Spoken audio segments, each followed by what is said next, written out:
안녕하십니까, 쪽쪽부동산입니다.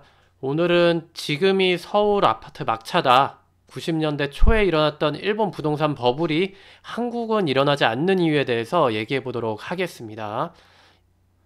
일단 EBS 지식 채널에서 일본의 부동산 토지 신화가 불패가 무너지고 집값이 폭락해서 거품이 빠지고 아직도 고통받고 있다고 해서 잃어버린 10년인가요? 20년이라고 방송을 했었죠. 그래서 6억 원에 산 아파트가 3년 만에 1억 원이 됐다고도 합니다. 또 그리고 유명 부동산 유튜버님들께서도 한국의 거품이 일본보다 더 심하다. 한국도 곧 일본처럼 폭락할 것이다. 라고 해서 여러 가지 근거들, PIR이나 공급량이나 뭐 여러 가지 근거들을 해서 신빙성 있게 말씀을 해주시기도 하는데요. 하지만 제 생각은 지금 시점은 한국 서울 아파트나 이런 데들이 거품이 아닙니다. 그래서 이번 서울 아파트 마지막 기회다 1부에서는 일본의 부동산 거품과 폭락에 대해서 환율 등 먼저 대외적 상황하고 은행 정부의 잘못된 정책들 그리고 일본 국민들의 허황된 믿음 이런 측면에서 세 가지 측면에서 좀 살펴보고요. 그리고 한국은 왜 거품이 아닌가? 한국과 일본이 지금 상황이 다른 점 첫 번째인 대출 규제와 부실 채권 차이에 대해서 좀 짚어드리도록 하겠습니다.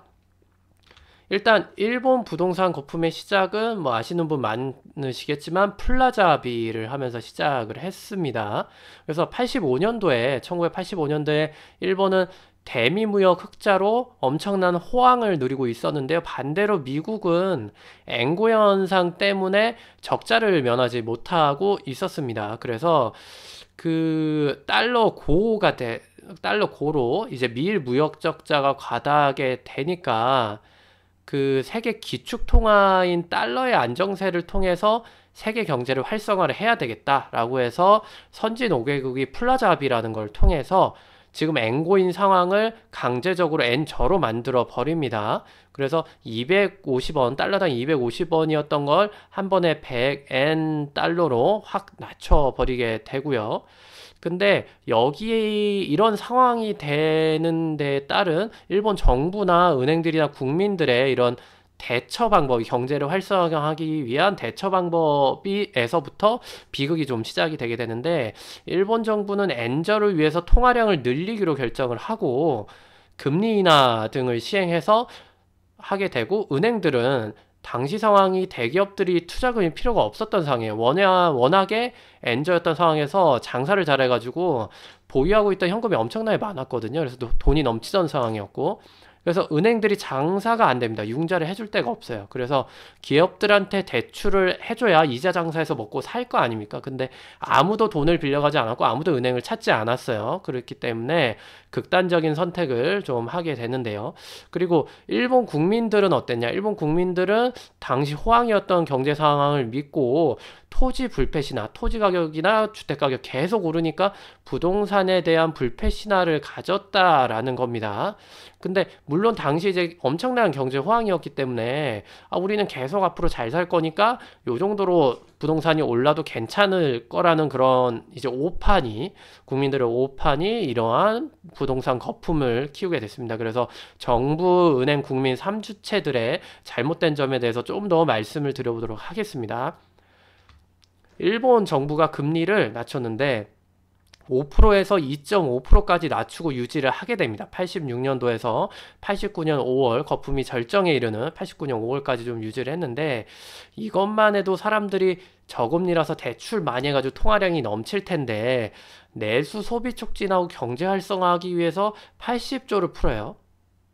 80조 돈을 풀게 되고 이 돈이 당연히 건강한 경제 발전을 위해서 수출 산업에 기업들이 투자하는 데 들어가거나 해외 개발하거나 이런 데 돈이 투자가 돼야 되는데 어디로 올라가느냐? 리조트 개발 같은 이런 사람들이 실제로 사용하지 않는 그런 부동산 투자에 좀 몰리게 됩니다. 몰리게 되고 이 80조가 수출 산업 활성화나 제조업들 해외 투자 강화 등에 사용이 됐어요. 근데 그래야 경제 구조가 강건했을 텐데 이런데 잘못된 데 사용이 됐고, 그리고 양도 차익 과세도 좀 면제를 하게 되죠. 양도 차익 과세를 면제해 주는데 우리나라는 지금 어떻죠? 서울집에서 투기과열지구니까 서울집에서 양도 차익이 발생하게 돼서 팔면은 3주택자면은 62%까지 세금을 받죠. 그래서 절반이 넘게 내가 이제 차익이 난 거에 절반이 넘게 이제 세금을 엄청 띱니다. 근데 이때 일본 정부는 0원, 1원도 안 떼고 오히려 건물을 뭐 임대 건물에 이런 거 가지고 있으면 연별로 아마 건물은 40년 될 텐데 건물 감가상각비도 급여소득하고 합쳐버려요. 이렇게 되면은 1년에 5천만 원 감가상각이 발생하게 되면은 내 소득이 1억이라도 세금은 5천만 원 기준으로만 떼주는 거죠. 그냥 엄청 좋은 거죠. 이제 연말정산 때 합쳐버리니까. 그리고 일본 국토청, 그 우리나라의 그 국토교통과 비슷한 역할인데 여기서는 오피스 수요를 과대 예측을 하게 됩니다. 워낙에 그 업무용 시설이 많이 필요하다고 생각을 하게 돼요. 경제가 끝도 없이 발전을 하니까. 그래서 왜 이런 생각했는지 모르겠는데 경제가 워낙에 호황이고 이때 당시에 똥개들도 수표를 물고 다니니까 그 도쿄는 오피스 같은 데 엄청 이제 수요 예측을 많이 하게 되고 투자가 되게 되고 지방은 사람들이 다 놀러 갈 거다 돈이 많으니까 그래서 리조트 개발 붐에 엄청 휩싸이게 됩니다. 수요를 엄청 많을 것으로 예측을 한 거죠. 근데 잘못 예측을 한 게 돼버리고 이때 당시에 앵고가 돼버리니까 일본 사람들이 일본의 지방에 여행을 가는 게 아니라 다른 나라로 다 해외여행을 가버립니다. 앵고면은 이제 해외여행 가게 되면 물가가 다 엄청 싸니까요. 그래서 이 리조트랑 오피스를 실제 사용할 사람은 없는데 있는 돈 없는 돈 다 끌어모아서 이제 과투자를 하게 되고요. 과투자를 해서 지가를 끌어올리게 됩니다. 그리고 은행들은 이제 또 극단적인 선택을 한 게 뭐냐. 이때 대기업들이 워낙에 잘 나가서 돈을 안 빌려주니까 어느 정도로 잘 나갔냐. 세계에서 50대 기업 중에 일본 기업이 23개예요. 일본 기업이 23개, 소니, 도요타 뭐 이런 여러 군데가 있습니다. 그러다 보니까 부동산 쪽 융자를 전폭 지원을 합니다. 100% 지원을 해주게 되는데 아무나 건물 부동산을 산다고 하면 대출 심사도 개판으로 해서 뭐 도덕적 해이라는 비판까지 지금은 듣게 되는데 개판으로 해서 전액을 빌려줍니다. 그러니까 우리나라에서 그냥 평범한 대학생이 나 그냥 강남 삼성 아이파크 30억 살래요. 30억 주세요라고 하면은 오케이 하는 겁니다. 그러니까 미친 거죠. 갚을 능력은 전혀 생각을 안 했었어요. 그리고 일본 국민들은 부동산이 이렇게 돈이 몰려서 하루가 다르게 올라가니까 토지 불패 신화가 생기게 되죠. 그래서 다소 비싸다 여겨져도 일본이 이렇게 경제가 좋은데 라고 잘못된 오해를 하게 됩니다. 이때 국민들의 웃긴 상황을 몇 가지를 좀 말씀드리면 우리나라도 뭐 대기업이든 어디든 면접 보면 3만 원, 5만 원씩 면접비를 줍니다. 근데 한 30군데 면접을 보고 면접비를 얼마나 많이 받았으면 그 받은 걸로 차를 샀다라는 얘기가 있고 그 다음에 대기업 입사 시험 30군데를 지원을 했을 때 일부러 다 틀리고 일하기 싫어서 0점 맞아서 나가면 그거를 확인해서 제발 좀 사람이 필요하니까 와달라 라고 하는 게 우리나라 지금 취업난하고는 전혀 반대되는 상황이죠. 그리고 정기 예금 금리가 8%고 20대의 평균 신입사원 초봉이 9,500만 원이었어요. 9,500만 원이면 85년도에서 89년도니까 지금부터 30년 전이죠. 근데 30년도 전에 9,500만 원이면 어떤 정도의 금액이냐? 그때 우리나라 음마 아파트가 막 지어서 분양할 때 34평이 3천만 원 했어요. 그러니까 일본 신입사원이 1년만 일하면 음마 아파트 3채를 샀던 때입니다. 그러니까 엄청나게 경제 호황이었다라는 거를 알 수가 있죠. 그러니까 부동산이 아무리 가격이 비싸게 올라도 우리 일본이 뭐 미국도 거의 따라잡을 만큼 올라왔고 그 당시에 비해서 엄청나게 돈도 많이 근로소득도 많이 받고 하니까 방심을 했다라는 겁니다. 계속 올라가도 감당이 될 만큼. 그런데 이 부동산 거품이 붕괴를 하게 됩니다. 이렇게 이제 쭉 올라가다가 5년 만에 4배가 올랐는데 90년도 들어서 일본 정부가 결단을 내리게 되는 게 이때쯤 되니까 막 이렇게 70년도 대비해서는 10배까지 올랐어요. 지금. 그 집가만 해도 10배가 오르다 보니까 일본 정부에서도 이게 실물 경제 괴리가 너무 크고 이제 서민들이 이건 좀 아니지 않느냐라는 불만으로 계속 이어졌기 때문에 일본 정부도 이제 늦었지만 결단을 내리게 되는데 5년 만에 4배 나오는 이 거품들을 잠재워야겠다. 그래서 대출 금리를 6%대로 갑자기 올려버리고 대출 총량 규제, 저희는 노무현 정부 때 했던 이 대출 총량 규제랑 양도소득세 면제 막 이런 거를 철폐하고 징벌적인 세제, 집을 사거나 땅을 사거나 뭐 부동산 쪽에 돈을 넣는다고 하면 징벌적 세제를 하게 되죠. 근데 은행들이 돈 많이 빌려줬었잖아요, 앞에서. 근데 이 대출 규제를 해버리게 되니까 그러니까 이때까지 사온 카드 돌려막기였던 거예요. 그래서 이 돈을 못 갚게 되니까 금융 시스템이 붕괴하게 되고, 그 다음에 앵고가 계속 유지되니까 수출 기업들이 돈을 못 벌고 해서 잃어버린 20년이 되게 되었던 겁니다. 자, 그럼 왜 무너졌느냐? 여기서 이제 팩트만 좀 명확하게 말씀을 드리면, 여기 보시면 지붕이 아파트 값이에요. 지붕이 아파트 값인데 이 아파트 값은 지붕이 커지더라도 받쳐줄 기둥이 튼튼해야 됩니다. 그리고 이 받쳐줄 기둥은 실거주 목적을 해서 이 부동산이 용도가 계속 유지가 되느냐 여부랑 저 가격을 뒷받침해줄 현금과 대출금 같은 거, 그리고 대출금을 갚을 여력이 있어야 이 아파트 값, 지붕이 계속 커져도 무너지지가 않는 겁니다. 근데 그러면은 한국은 왜 안 무너져 내릴까요? 이때 당시에 보시면 일본 부실 채권이 88조였어요. 이때 90년대 버블 터져가지고 못 갚은 금액이 88조인데 이 88조가 하나로 따지면 906조입니다. 906조고 한국도 그러면 기사에서 막 가계 대출 막 부채 엄청나다로 얘기하잖아요. 1500조, 1600조 이런 소식이 들리는데 실상은 제가 한국은행 출처로 좀 찾아보니까 이렇습니다. 순수한 주택담보대출로만은 600조가 되겠고요.